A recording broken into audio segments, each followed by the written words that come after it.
Indonezija je država v Aziji, ki jo sestavlja več kot 17.000 otokov. Pred tednom dni je enega največjih, Sulawesi, prizadel potres, za njim pa še cunami. V Paloju, mestu, ki sta ga prizadeli nesreči, živi 350.000 prebivalcev. Skoraj polovica jih je ostala brez strehe nad glavo. 2.500 je poškodovanih, 1.500 jih je umrlo. Potresi na tem območju Indonezije žal niso redkost, saj so tla zelo nemirna. Indonezija namreč leži na območju, kjer se pod površino zemlje stikajo tihomorska, evrazijska in avstralska plošča. Te drsijo druga ob drugi, se podrivajo, lahko tudi čelno trčijo. Taki premiki povzročajo potrese.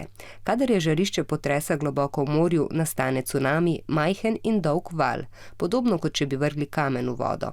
Ko se približuje obali, se njegova moč obrne v višino, tako nastane več metrov visok val, ki udari ob obalo. Valovi ob obali otoka Sulawesi so bili visoki do 2 metrov. Na otoku zdaj zaradi nesreč zmanjkuje vode in hrane, čeprav pomoč od drugod prihaja. V sredo je na otoku Sulawesi izbruhnil še ognjenik, ki je okoli 360 km severovzhodno od Paluja bruha dim. Na območju Indonezije je okoli 120 delujočih vulkanov.